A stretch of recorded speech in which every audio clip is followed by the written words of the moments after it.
Bonjour, mesdames et messieurs. Bonjour. Bienvenue à un nouvel épisode du Parlons Affaires podcast. Donc, Audrey et moi-même, Hubert Côté, sommes là aujourd'hui pour parler d'un sujet que je trouve intéressant. Le secret bien gardé de la famille Abatiello et de Pizza Salvatore dans leur hyper-croissance. Ouais. Comme vous le savez, il y a eu une croissance vraiment explosive là, de Pizza Salvatore. Tout le monde en parle dans les médias. Ils font la télé nationale. C'est rendu des superstars. Ouais. Puis, ce que je trouve vraiment intéressant, c'est qu'ils ont utilisé deux concepts que peu de gens parlent, mais que tout le monde consomme dans le domaine des affaires puis que tout le monde fait. C'est la croissance par acquisition. Right? Il y a beaucoup de gens qui s'imaginent puis ils romantisent l'idée de se lancer en affaires, commencer dans son garage, bâtir tout.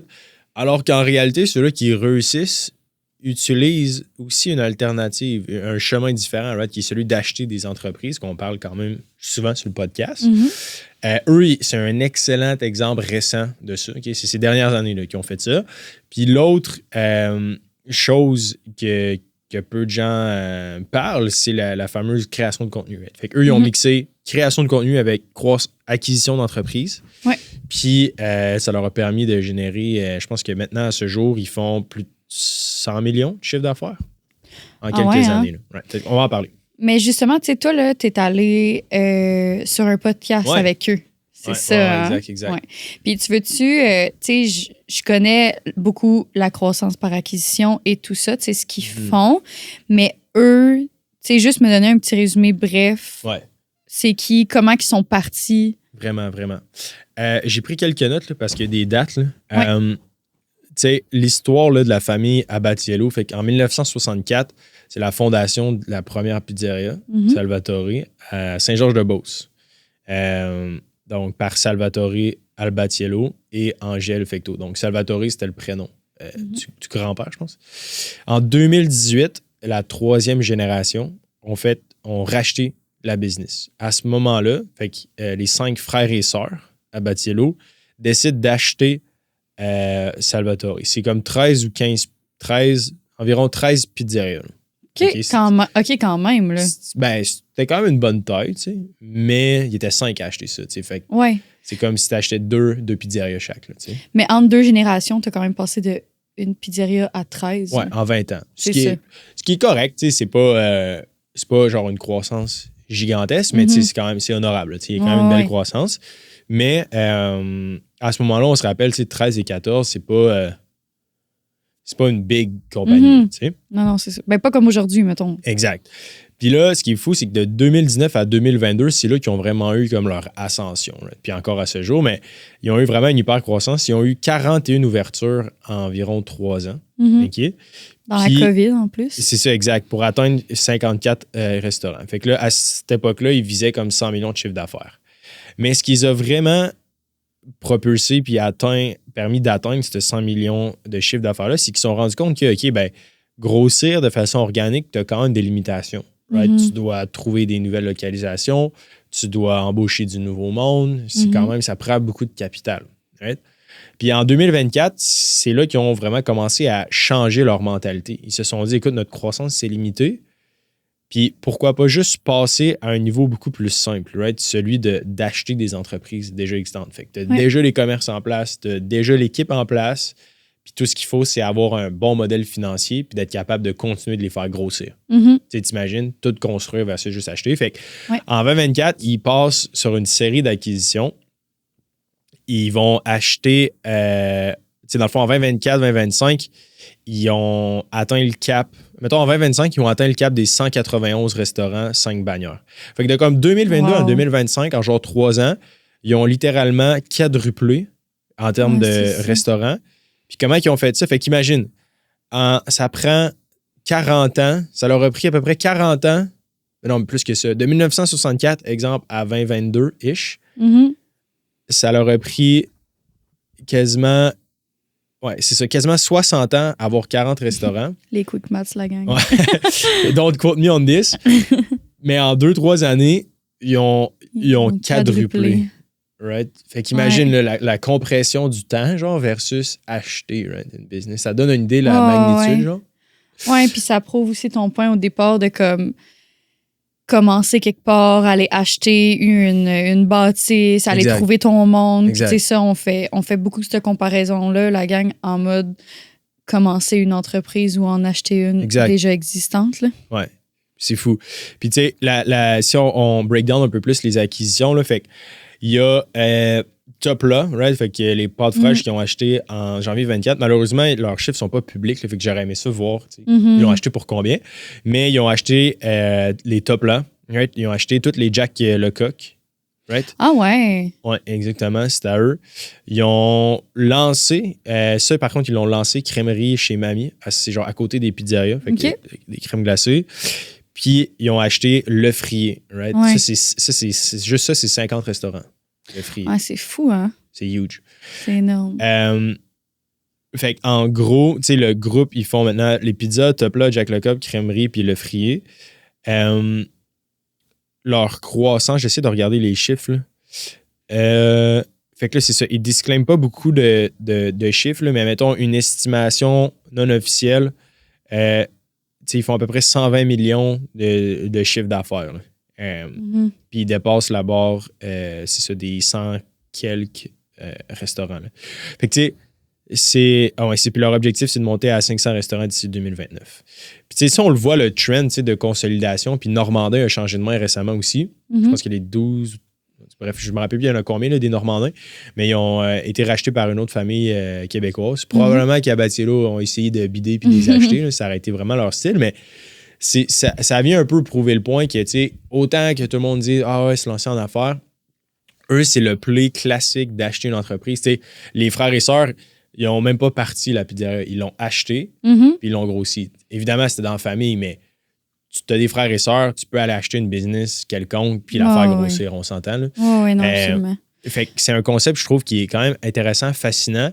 Peu de gens en parlent, puis il faut que tu lises un peu entre les lignes. Tu vois des grosses business grossir, puis ce qui alimente la croissance de beaucoup d'entre elles, c'est justement qu'ils vont acheter des compétiteurs. Puis c'est ça qui est le pouvoir puis le momentum que ça te donne. Parce qu'après ça, dans 20 ans, ben, peu importe tu vas où, les Abatiello vont en profiter, à un moment donné. Mais non, absolument. Puis, tu sais, il y a des secteurs d'activité déjà que c'est super connu. Là. Tu sais, mettons, je pense rapidement, là, tu sais, les cabinets comptables.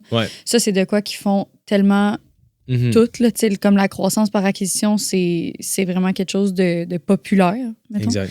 Mais, tu sais, puis c'est ça notre but aussi, là, c'est de rendre ça populaire, d'acheter, mettons, des entreprises qui existent déjà parce que tu sauves tellement de troubles à... Encore là, trouver un emplacement, trouver une équipe, de monter des processus. Tu sais, là, tu as déjà tout ça de fait, puis c'est juste de mettre ça à ton image, puis de l'optimiser. Exact. Mais ce sera pas... Tu sais, c'est pas nécessairement comme plus facile. C'est juste que la certitude que ça marche est beaucoup plus grande quand tu achètes. Oui. Non, absolument. Puis, tu sais, c'est ça. Là, on parle de la famille Abatiello parce que, tu sais, c'est comme quand même... Eux autres, ce qu'ils ont fait, c'est juste incroyable.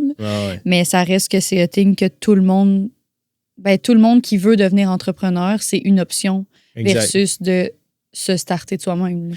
Puis, tu sais, eux, c'est ce qui fait en sorte que ça marche puis que c'est smart, c'est qu'ils savent dans quoi ils excellent, right? Je sais pas ça en quoi ils sont vraiment bons.